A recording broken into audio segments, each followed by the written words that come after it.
Hi, everybody, and welcome back to the Wednesday Sports Page. We begin tonight with baseball. Over the weekend, Baltimore hosted Houston for a 3-game series. It was a homecoming for Astros outfielder L.J. Georgia's native. He was traded by the O's to the Astros last season in the Bud Norris deal. We were able to catch up with him and talk to him about how he got his career started and how it's going so far. I got started. My dad played baseball.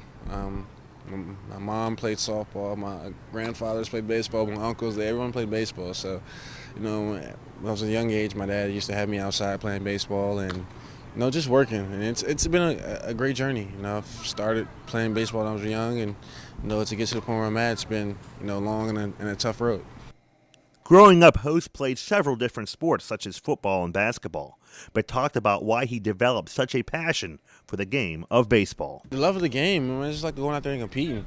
Basketball is, it's a lot easier for a lot of people, and baseball is, a slow, boring sport and stuff like that. But I just like to go out there and competing and playing with my teammates and just having a good time. This is something I've been drawn to, something I fell in love with at an early age, and I just love going out there and playing the game.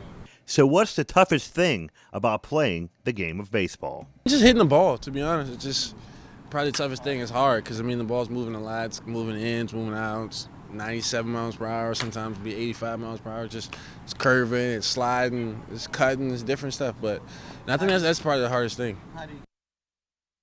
Hose is currently batting .214 with 2 home runs and 6 runs batted in, and the Astros are struggling. They are a very young team. To lacrosse, the Terps are currently preparing for their NCAA quarterfinal matchup with Bryant on Saturday, and that will be in Hempstead, New York. During those practices, the team will no doubt work on face-offs. They are key to getting possession in the game of lacrosse. Now that begs the question, what goes on when a player gets down in the crouch position and jostles for the ball? Here is Terps face-off specialist Charlie Raffa on what goes through his mind.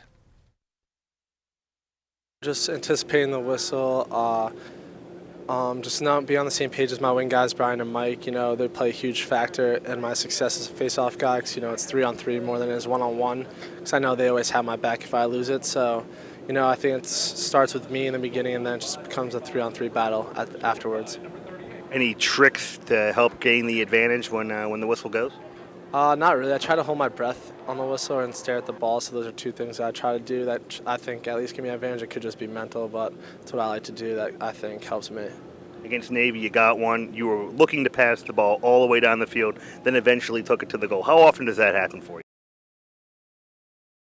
Sometimes the defense presses out and you get your look as a face-off guy, you get an opportunity to go to the goal. But, it's more about trying to get my offensive ball because, they're the ones doing the goal scoring most of the time, not me. So when the opportunity presents itself, I'll take it. But if not, I'll get out to the offense and hopefully get a possession out of it. Okay, face-offs in college lacrosse. You can see how tough they are right there on the screen. We will have much more on Maryland's quarterfinal matchup with Bryant later this week right here on CTV Sports. To the NBA, the Wizards were on the court last night trying to stay alive in their Eastern Conference semifinal matchup with the Indiana Pacers. Let's get out to Indianapolis for the action in this one, and we will pick it up with the Wizards ahead and playing some defense. Nene with the steal, and they're going the other way to John Wall. What a game he had, up ahead of everyone else, and he puts it up and in for 2 points. Then it's going to be the Wizards in transition. And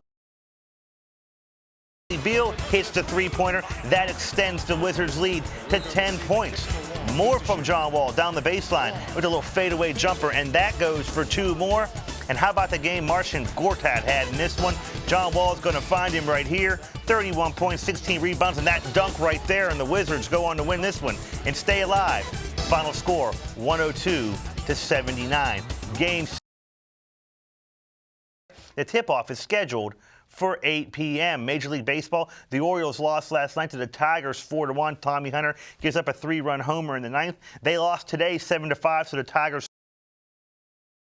place teams. Nationals lost to the Diamondbacks 3-1 last night. Currently scoreless in that one as they play a 3:40 start out there in the desert. Minor leagues, the Bay Sox defeated Richmond last night. They will continue their.